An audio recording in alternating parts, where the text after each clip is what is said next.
आषाढी एकादशीच्या पावन पर्वानिमित्त कासेगावच्या शिक्षकाने अनोखी कलाकृती सादर केली आहे। चक्क वाघाटी फळावर विठुरायाचं चित्र साकारून ही अनोखी कलाकृती सादर करण्यात आली आहे।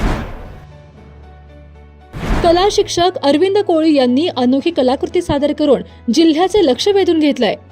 अरविंद कोळी यांच्या या कलाकृतीमुळे भक्ती आणि कलेचा अनोखा संगम पाहायला मिळालाय।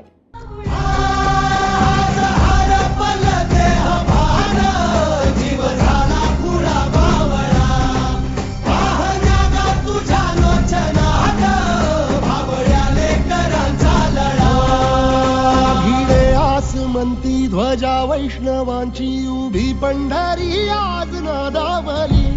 तुझे नाव ओठी तुझे रूप ध्यानी जीवाला तुझी आस गा लागली। जरी बाप साऱ्या जगाचा परी तू आम्हाले करांची विठू माऊली।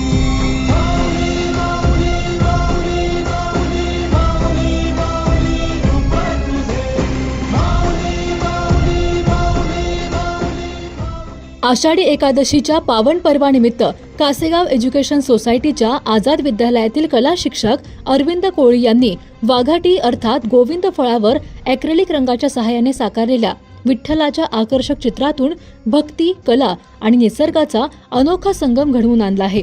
त्यांच्या या नाविन्यपूर्ण कलाकृतीने वारकरी, कला रसिक आणि नागरिकांचे विशेष लक्ष वेधून घेतले आहे।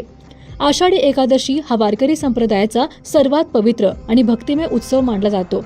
या दिवशी लाखो वारकरी विठ्ठल रुक्मिणीच्या दर्शनासाठी पंढरपूरकडे पायी वारी करतात।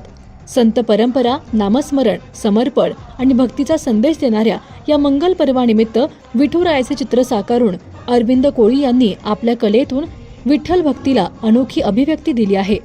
वाघाटी किंवा गोविंद फळाला धार्मिक आणि लोकपरंपरेत विशेष महत्त्व आहे।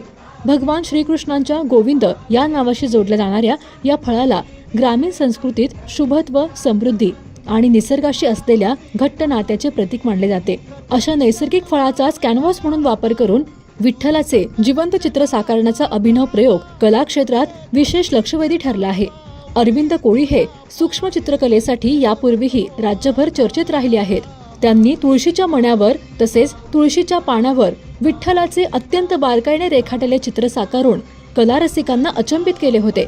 सामाजिक, सांस्कृतिक आणि धार्मिक विषयांवर सातत्याने नाविन्यपूर्ण कलाकृती साकारत असलेले अरविंद कोळी यांनी यावेळीही भक्ती, भारतीय संस्कृती आणि निसर्ग यांचा सुरेख मिलाफ घडवून आणत आषाढी एकादशीला कलात्मक अभिवादन केले आहे। त्यांच्या या अनोख्या कलाकृतीचे वारकरी संप्रदाय, कलाप्रेमी आणि सर्वसामान्य नागरिकांकडून कौतुक होत आहे।